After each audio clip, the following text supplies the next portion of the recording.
Have you ever felt like you don't actually break things? They just end up breaking when they come into your hands? You're not that rough, and you're not even careless. Still, there's this strange consistency.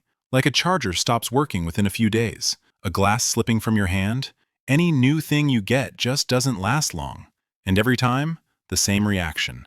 A small pause, a light stare, then that familiar sigh from within.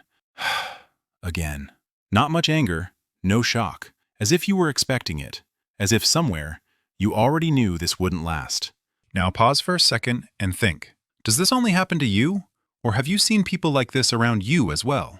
And the real question, is the problem in your hands or in your mind? And there's one very solid reason, which I'll explain at the end, that's directly connected to all of this. And that reason is something you probably have never even thought about. So make sure to watch the video till the end. You might miss that reason. The last time something slipped from your hands or broke, where was your focus at that time? Because most of the time, the problem isn't in the hands, it's in attention. When you handle something, but your mind is busy somewhere else, in stress, in thoughts, a small gap gets created. And that gap is so subtle that you don't even notice it. But the effect is real. Have you ever felt like you were physically present, but mentally not there? One interesting thing is this.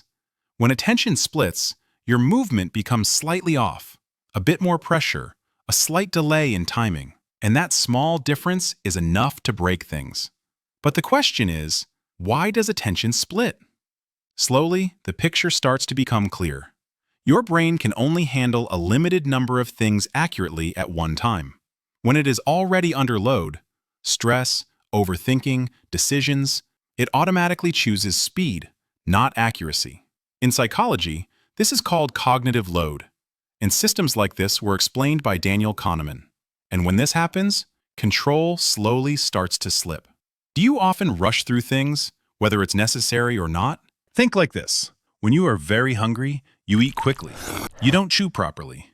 In the same way, when your mind is full, your hands also don't function properly. This is not your personality. This is your system's response. Understand this? The problem is not you. The problem is that moment when you weren't actually there. And honestly, this happens to me a lot too. Sometimes my phone slips from my hand. Sometimes I place something with a bit too much force. At that time, it feels like just a careless moment. But when I reflect later, I realize I wasn't present at that time. My mind was somewhere else. And that's the moment where everything shifts. That's when you understand the issue is not carelessness, it's disconnection. Then slowly, this doesn't remain limited to just one moment. When something repeats, your brain starts observing it. Then a silent belief forms. Maybe I'm not that good at handling things. This belief isn't loud, but it changes behavior. And then a loop begins to form. Something breaks, leads to the belief gets stronger, leads to next time you are slightly less focused, leads to then it breaks again. And slowly, this pattern becomes automatic. But here's a twist.